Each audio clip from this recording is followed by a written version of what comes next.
Saí do meu próprio casamento quando a melhor amiga do meu noivo enviou capturas de tela falsas para todos os nossos convidados, alegando que eu estava traindo, enquanto ele a defendia, dizendo que ela estava apenas brincando. Meu nome é Nancy, 28F. Meu agora ex-noivo, Jacob, 29M, e eu ficamos juntos por 7 anos. Nós deveríamos nos casar ontem. A melhor amiga de infância de Jacob, Chloe, 29F, sempre foi uma presença significativa em sua vida. Em nosso relacionamento, a presença dela era um ponto recorrente de pequenos atritos. Jacob sempre descrevia o comportamento dela como algo atípico da Chloe, e eu frequentemente sentia que minhas preocupações eram minimizadas ou ignoradas. Nosso relacionamento, tirando os problemas decorrentes do envolvimento da Chloe, era estável. Passamos mais de um ano planejando nosso casamento. Ao longo dos anos, houve vários episódios envolvendo Chloe que achei perturbadores. Não foram incidentes isolados, mas formaram um padrão que, em retrospecto, era alarmante.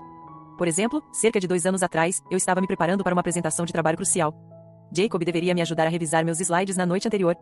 Chloe ligou para ele, histérica, alegando que um pequeno problema de encanamento em seu apartamento era um desastre. Jacob saiu imediatamente para ajudá-la, permanecendo lá por várias horas. O desastre era uma torneira pingando, algo que até um zelador do prédio poderia ter resolvido. Acabei me preparando sozinha, sentindo-me em segundo plano. Em outra ocasião, durante o que deveria ser um jantar comemorativo do nosso 5º aniversário, Chloe apareceu sem ser convidada. Disse que Jacob havia mencionado onde estávamos e que ela estava na área. O jantar deixou de ser uma noite romântica e passou a ser uma sessão nostálgica entre Jacob e Chloe, relembrando a infância, enquanto eu assistia como uma estranha. Jacob não viu problema nisso, afirmando que Chloe era como família. Chloe também tinha o hábito de fazer comentários que pareciam sutilmente destinados a minar a mim ou ao nosso relacionamento. Frequentemente elogiava as ex-namoradas de Jacob na minha presença ou fazia piadas sobre os andias selvagens dele antes de me conhecer, muitas vezes piscando para ele, como se compartilhassem um segredo.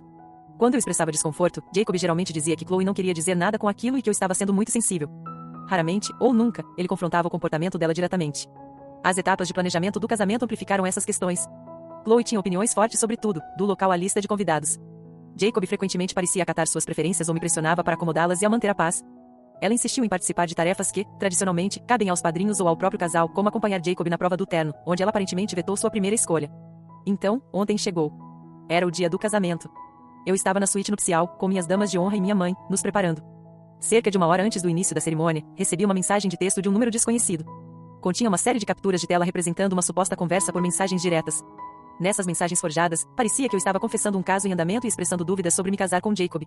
O texto que acompanhava a mensagem dizia: "Achei que você deveria ver como ela realmente é." Isso está sendo comentado entre os convidados. Minha dama de honra, Anne, viu minha angústia. Mostrei a ela a mensagem, e ela ficou horrorizada. Poucos minutos depois, outra madrinha recebeu uma mensagem de sua prima, que já estava no local, perguntando se o casamento ainda iria acontecer. Alguém chamada Chloe tinha iniciado um bate-papo em grupo com vários convidados e enviado as capturas, alegando que eu estava traindo Jacob. Ficou claro que Chloe era a fonte. Ela havia espalhado deliberadamente essa informação entre os convidados. Anne e minha mãe tentavam entender o que estava acontecendo. Sugeriram que eu falasse com Jacob imediatamente. Saí da suíte nupcial, pedi ao meu irmão que trouxesse Jacob até uma sala privada ao lado do salão principal. Eu não queria ver mais ninguém.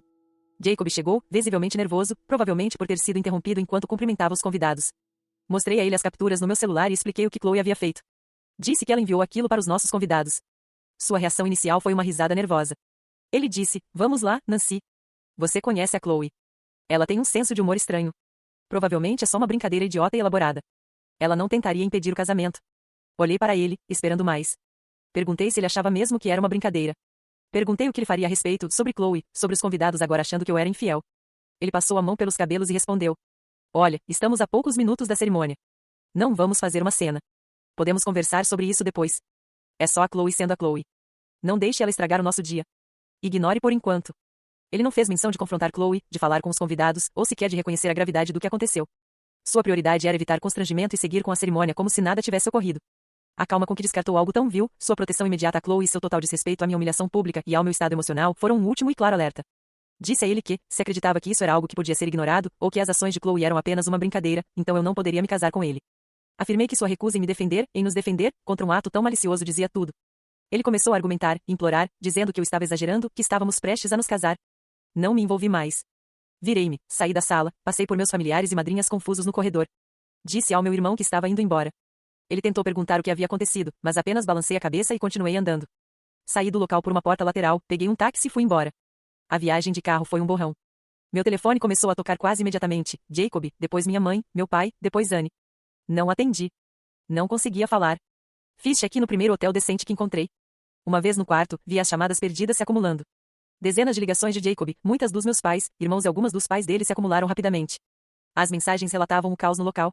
Jacob parecia estar em pânico, dividido entre tentar me encontrar e lidar com os convidados desconcertados. Chloe, segundo as mensagens da Anne, espalhava que eu havia recuado de forma repentina, alegando que eu era emocionalmente instável e que estava inventando acusações contra ela para encobrir meus verdadeiros motivos. Meus pais tentavam obter respostas de Jacob, que, aparentemente, estava completamente desorientado. Já haviam se passado aproximadamente 10 horas desde que deixei o local do casamento. Falei brevemente com meus pais, apenas para assegurar que eu estava fisicamente segura, mas ainda não me sentia pronta para um contato mais direto. Enquanto isso, Jacob continuava tentando me alcançar. Suas mensagens oscilavam entre confusão, onde você está? O que aconteceu? Acusações, como você pôde fazer isso conosco? E súplicas, por favor, volte. Podemos consertar isso. Eu estava sentada no quarto do hotel, cercada pelo silêncio estranho de um espaço neutro, tentando compreender o colapso total do que deveria ter sido o dia mais importante da minha vida. A cada novo toque do celular, o peso da realidade se tornava mais difícil de ignorar.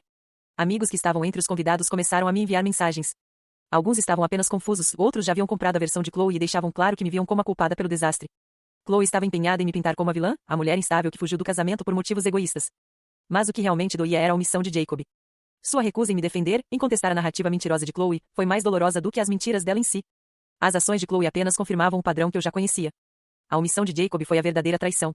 Por isso, sim, ida do Reddit por ter deixado meu próprio casamento, por ter abandonado meu noivo no altar depois que ele classificou um ataque público, premeditado e cruel como só uma piada e esperava que eu ignorasse e seguisse com a cerimônia. Atualização 1. Já se passou cerca de uma semana desde que publiquei meu relato. Quero agradecer a todos que comentaram ou enviaram mensagens. Ler as respostas trouxe alguma clareza em meio ao caos. Alguns pontos foram bastante repetidos, então quero esclarecer. Primeiro, Chloe não enviou as capturas apenas a alguns convidados. Ela criou um grande grupo de bate-papo com uma boa parte dos presentes, amigos e familiares de ambos os lados e distribuiu ali as mensagens falsas. Depois, ainda mandou mensagens individuais para outras pessoas que não estavam no grupo. A intenção era clara, causar o máximo de dano e humilhação momentos antes da cerimônia. Segundo, a reação de Jacob, quando confrontei, foi ainda pior do que muitos imaginaram. Ele não apenas classificou aquilo como uma brincadeira boba. Ele me pediu para não fazer uma cena, disse que eu estava exagerando e que deveríamos seguir com a cerimônia e resolver tudo depois. A preocupação dele não era comigo, nem com a mentira espalhada. Era com a aparência pública de que tudo estava ocorrendo como planejado. Nenhuma indignação com Chloe. Nenhuma defesa de mim. Apenas uma súplica silenciosa para que eu fizesse minha parte e dissesse assim. Muitas pessoas me perguntaram por que não confrontei Chloe diretamente. A resposta é simples, naquele momento, eu só queria ouvir a voz de quem eu ia casar. Era Jacob que precisava se posicionar. Era dele que eu precisava de uma resposta. Enfrentar Chloe ali só aumentaria o espetáculo. Mas a falta de qualquer reação dele, isso foi o que me quebrou. Depois daquele dia, desliguei meu celular por várias horas. Quando liguei novamente, entrei em contato com meus pais e pedi para ir até a casa deles. Eu precisava de um lugar seguro, e sabia que, mesmo sem entender tudo, eles me acolheriam. Meu irmão foi me buscar. Antes de sair do hotel, bloqueei Chloe de todas as formas possíveis. Não iniciei contato com Jacob. Vi várias chamadas perdidas dele e mensagens da mãe dele. Meu pai também atendeu algumas ligações do pai de Jacob. Ao chegar à casa dos meus pais, reuni todos, meus pais, meus irmãos e contei tudo em detalhes. Desde a mensagem da Chloe, até a reação de Jacob e o histórico que nos trouxe até aqui. Meus pais haviam ouvido fragmentos do que acontecerá, mas não imaginavam a gravidade. Meu pai ficou visivelmente irritado. Disse que a prioridade de Jacob deveria ter sido me proteger, me amparar, me defender. Ele chegou a querer ligar para Jacob, mas pedi que não fizesse isso, pelo menos por enquanto. Minha mãe, mais silenciosa no início, depois confessou que Chloe sempre a incomodara. Mencionou situações passadas em que viu Chloe tentar me isolar ou puxar Jacob para si, mas nunca disse nada por medo de interferir. A mãe de Jacob, Karen, também deixou diversas mensagens no meu telefone antes de eu desligá-lo. Depois, começou a ligar para o fixo da casa dos meus pais. Em uma das ligações, minha mãe atendeu. Karen estava furiosa não com o que fizeram comigo, mas pelo constrangimento, pelo dinheiro jogado fora, e exigiu que eu amparasse com essa bobagem e consertasse a bagunça que causei. Minha mãe respondeu com firmeza, que eu era a verdadeira vítima e que não discutiria mais o assunto. Mais tarde, liguei meu celular apenas para verificar mensagens importantes. Foi quando Jacob ligou. Hesitei, mas atendi e coloquei no viva voz, com meu pai na sala. Jacob estava desesperado. Perguntou onde eu estava, porque tinha saído daquele jeito. Então disse que Chloe estava arrasada e que se sentia péssima por eu ter entendido mal suas intenções. Ele repetiu, com a voz trêmula, foi tudo mal entendido, Nancy. Chloe nunca te machucaria de propósito. Ouvi Jacob com atenção e, com a voz calma, declarei que o verdadeiro problema não era apenas o que Chloe havia feito, mas a forma como ele reagiu, como rejeitou meus sentimentos e defendeu alguém que claramente me atacou. Disse que não podia continuar aquela conversa e encerrei a ligação. Ele tentou me ligar várias vezes depois disso, mas não atendi. Nos dias seguintes, vários amigos que haviam sido convidados para o casamento me procuraram. Alguns ofereceram apoio imediato, expressando choque diante das ações de Chloe e da forma como Jacob reagiu. Outros estavam visivelmente hesitantes, já influenciados pela narrativa de Chloe, que vinha se esforçando para me pintar como instável, insinuando que eu havia abandonado o casamento sem justificativa. Ela estava sendo bastante ativa nas redes sociais e em grupos de bate-papo, tentando se posicionar como amiga perplexa diante de uma noiva irracional que arruinou o grande dia. Amigos próximos, que conheciam Chloe por meio de mim e de Jacob, confessaram que, por anos, perceberam certos sinais de possessividade por parte dela. Relataram momentos em que Chloe monopolizava o tempo de Jacob ou fazia comentários passivo-agressivos sobre mim. Ainda assim, nunca se manifestaram com firmeza, talvez para evitar conflitos no nosso círculo social, talvez por não terem compreendido a real extensão da influência dela até agora. Ouvir essas confissões foi doloroso, mas ao mesmo tempo revelador. Contactamos o local da cerimônia para formalizar o cancelamento. Como esperado, a maioria dos pagamentos era não reembolsável. A dimensão financeira da situação é significativa, mas, neste momento, ficou em segundo plano diante do que aconteceu. Meu foco tem sido estabelecer distância e processar tudo o que se passou. Atualização 2. Já se passaram 2 semanas desde minha postagem inicial e quase 3 desde o dia em que o casamento não aconteceu. A tempestade inicial começou a se acalmar, mas o impacto emocional permanece profundo. Agradeço novamente a todos pelas mensagens, palavras de apoio e pelas perspectivas compartilhadas. Muitos pediram mais contexto sobre por que exatamente a reação de Jacob foi a gota d'água, então vou tentar explicar melhor. Como mencionei antes, o que Chloe fez foi terrível, mas minha decisão de ir embora naquele dia não foi baseada apenas naquela mensagem. Foi o ápice de um padrão de 7 anos, em que minhas preocupações, especialmente sobre Chloe, eram rotineiramente ignoradas ou minimizadas por Jacob. Foram inúmeros episódios ao longo dos anos. Jacob, por exemplo, compartilhava detalhes íntimos do nosso relacionamento com Chloe, discussões, inseguranças minhas, até planos futuros que eu julgava serem confidenciais entre nós dois. Só descobri isso quando Chloe mencionou, casualmente, coisas que eu só havia contado a ele. Quando confrontei, ele se defendeu dizendo que Chloe era sua melhor amiga e que falava com ela sobre tudo, como se isso não representasse nenhuma quebra de confiança. Em pelo menos 2 ocasiões, Ellen coincidentemente marcou férias no mesmo resort ou em locais próximos quando estávamos comemorando nosso aniversário de namoro. Jacob sempre dizia que era uma coincidência engraçada e que seria rude não passar um tempo com ela, transformando momentos íntimos em viagens em grupo. Minhas objeções eram sempre tratadas como ciúmes ou insegurança. Houve aniversários em que ele priorizou a presença de Chloe aos meus próprios desejos. Uma vez, por exemplo, pedi um jantar íntimo, só nós dois, e ele a convidou mesmo assim, dizendo que ela ficaria magoada se fosse deixada de fora. Ao longo dos anos, tudo isso criou uma dinâmica dolorosa, em que me sentia mais como uma intrusa na amizade deles do que como a parceira de Jacob. A reação dele no dia do casamento não foi um deslize isolado, mas a consequência natural desse padrão. A traição, para mim, foi ele, uma vez mais, escolher o conforto de Chloe em vez do meu bem-estar. Meus irmãos, David e Emily, foram incríveis. Desde o começo, me apoiaram completamente e continuam ao meu lado. Depois que expliquei tudo a eles, tomaram a iniciativa de contatar amigos em comum e alguns parentes que estavam no casamento ou que ouviram versões distorcidas da história. Compartilharam os prints das mensagens do grupo criado por Chloe e explicaram, de forma objetiva, o que havia acontecido, incluindo a reação de Jacob. Isso teve um efeito misto, mas, em geral, positivo. Algumas pessoas que inicialmente estavam confusas ou acreditaram na narrativa de Chloe acabaram me procurando ou procurando meus pais para se desculpar. Uma das minhas tias, que havia ligado para minha mãe revoltada no dia do casamento, ligou novamente para pedir desculpas depois de entender a situação por completo. Ainda assim, alguns parentes de Jacob e amigos próximos ele continuam do lado dele e de Chloe, acreditando que minha reação foi exagerada. Jacob, por sua vez, não parou de tentar me contatar desde aquela primeira ligação. Nos primeiros dias, ligava várias vezes por dia. Como não atendia, começou a mandar longos e confusos e-mails, uma mistura de desculpas e justificativas, dizendo que tudo saiu do controle, que estava chocado com Chloe, que estava furioso com ela, e pedindo que eu conversasse com ele, dizendo que ainda dava tempo de consertar as coisas. 10 dias após o ocorrido, ele apareceu sem avisar na casa dos meus pais. Meu pai o atendeu na porta. Eu estava no andar de cima, mas ouvi a conversa. Meu pai foi firme. Disse a Jacob que eu não queria vê-lo, que ele havia me ferido profundamente e que deveria respeitar meu espaço. Jacob tentou argumentar, implorar para falar comigo, mas meu pai não cedeu. Ele foi embora, mas não sem antes dizer, mais uma vez, que só queria resolver as coisas. Ele ainda tentou fazer com que meus irmãos me convencessem a falar com ele. Ambos se recusaram e pediram que ele respeitasse minha decisão. As consequências financeiras também foram pesadas. O casamento estava orçado em cerca de $40.000, com contribuições tanto nossas quanto das nossas famílias. Como esperado, a maioria dos contratos com fornecedores incluía cláusulas que impossibilitavam reembolsos com cancelamentos tão em cima da hora. O impacto no bolso foi grande e vai exigir tempo para ser resolvido. Mas nada disso se compara ao desgaste emocional. E, acima de tudo, ao alívio silencioso de ter escolhido, finalmente, me priorizar. Meus pais contribuíram com uma quantia significativa para o casamento, assim como eu. Os pais de Jacob também pagaram por diversos aspectos. Meus pais foram extremamente compreensivos e se ofereceram para absorver as perdas relativas à parte deles, além de me ajudar a cobrir parte do que perdi pessoalmente. Tomei a decisão consciente de não buscar reembolso algum de Jacob ou de sua família pela minha parte das despesas ou pelos depósitos feitos com meu próprio dinheiro. A ideia de me envolver em qualquer tipo de negociação financeira com ele ou com seus familiares é insuportável. Prefiro arcar com o impacto financeiro e manter uma separação mais limpa e definitiva. Iniciei o processo de tentar vender meu vestido de noiva em uma loja de consignação, embora não espere recuperar grande parte do valor. As alianças são uma outra questão. O anel de noivado ainda está comigo e, provavelmente, será devolvido a Jacob por meio do meu pai em algum momento, mas ainda não me senti pronta para lidar com isso.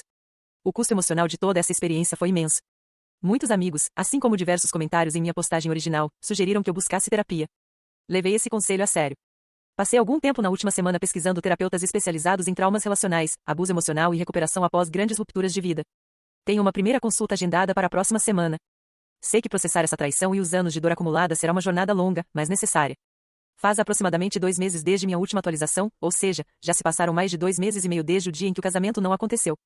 Muita coisa mudou desde então, e achei apropriado oferecer uma última atualização, já que muitos de vocês acompanharam minha história e me ofereceram apoio tão valioso. Depois de algumas semanas na casa dos meus pais, tomei a decisão de me mudar temporariamente para a casa de uma amiga próxima. Embora meus pais tenham sido extremamente solidários, estar na casa da minha infância, cercada por tantas memórias em um lugar onde Jacob poderia facilmente tentar contato, estava se tornando emocionalmente desgastante. Laura, minha amiga, tinha um quarto vago e o ofereceu sem hesitar. Essa mudança me proporcionou um espaço neutro, certo anonimato e a distância emocional de que eu precisava. Apesar de minhas claras indicações de que não desejava mais contato, Jacob continuou tentando. Cerca de 3 semanas atrás, ele conseguiu o número de telefone de Laura por meio de um conhecido em comum, alguém com quem rompi completamente os laços desde então, pois eu havia pedido explicitamente que minha nova situação de moradia e meus dados não fossem compartilhados. Jacob ligou para o telefone da Laura. Ela me passou o aparelho, visivelmente preocupada. Seu tom estava diferente dessa vez. Ele disse que havia refletido muito e que finalmente compreendia a extensão da manipulação de Chloe e, mais importante, suas próprias falhas em nosso relacionamento. Afirmou que, no dia do casamento, confrontou Chloe e que reconhecia agora a toxicidade do comportamento dela e o impacto que isso teve entre nós. Disse ainda que havia cortado todos os laços com ela. Como suposta prova, enviou uma captura de tela para o telefone da Laura, já que eu havia bloqueado, mostrando que o contato de Chloe estava bloqueado, junto a uma breve troca de mensagens irritadas entre eles. Ele implorou por uma chance de nos encontrarmos, conversar pessoalmente, mostrar que estava levando a sério essa mudança e avaliar se havia como reconstruir o que foi quebrado. Ouvi o que ele tinha a dizer sem interrompê-lo muito. Quando terminou, respondi que, embora reconhecesse sua aparente tomada de consciência e sua decisão quanto a Chloe, nada disso mudava o que aconteceu. Expliquei que o afastamento de Chloe, mesmo que verdadeiro e permanente, não apagava suas ações, suas palavras ou o padrão de 7 anos em que ele consistentemente ignorou meus sentimentos em relação a ela e a outros assuntos. Afirmei que a confiança entre nós estava irrevogavelmente rompida e que eu não conseguia imaginar um futuro em que ela pudesse ser restaurada ao nível necessário para sustentar um casamento saudável.